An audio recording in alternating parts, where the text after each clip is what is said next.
Alors, la fois dernière, je vous avais demandé de calculer 48 plus 23 en ligne. Donc, je vous fais un petit rappel. Donc, on avait dessiné, donc 4 dizaines, 8 unités. Pour 23, on a dessiné 2 dizaines, 3 unités. On a mis les unités ensemble et on s'est aperçu qu'on pouvait faire un paquet ici de 10. Donc, à la place, on aura une nouvelle dizaine. Donc ici, à la fin, quand je compte les unités, du coup, il m'en reste une. Ensuite, j'ai créé ma nouvelle dizaine. Ici, j'ai toujours les 2 dizaines dans 23. Et ici, j'ai toujours les 4 dizaines dans 48. Donc ici, j'ai 1, 2, 3, 4, 5, 6, 7 dizaines et une unité.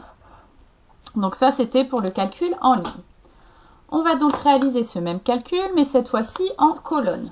Donc je vous remontre ici mon immeuble des additions en colonne, si vous vous en souvenez bien, avec mes étages, mes colonnes dizaines, unités.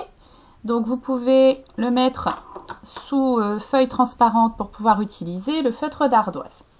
Donc la première étape, je vous la rappelle, donc c'était j'écris chaque nombre dans les étages. Donc je dois écrire 48. Donc dans 48, j'ai 8 unités et j'ai 4 dizaines. Ensuite, l'étage en dessous. Pour 23, j'ai 3 unités, 2 dizaines. Donc une fois que j'ai fait ça, je rappelle, les unités prennent l'ascenseur, ils descendent jusqu'en bas. Donc je vais faire 8 plus 3. Donc si je compte 8 plus 3, j'arrive à 11.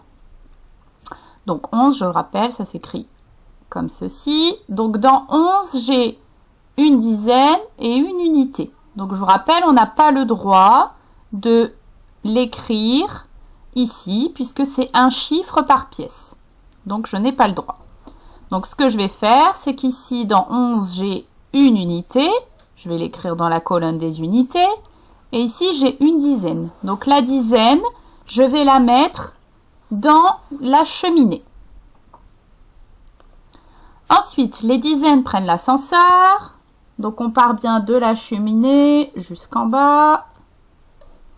Et je compte. Une dizaine plus 4 dizaines, ça fait 5 dizaines. Et encore 2, ça fait 7 dizaines. Et j'arrive donc également à 71, comme j'avais trouvé pour le calcul en ligne. J'ai bien la même réponse. Donc attention, quand vous posez l'addition en colonne, il faut toujours vous demander si vous pouvez faire un nouveau paquet de 10 avec les unités. Donc maintenant, je vais vous donner d'autres additions à poser en colonne et vous pourrez vous entraîner avec l'addition, les immeubles des additions en colonne et votre feuille transparente.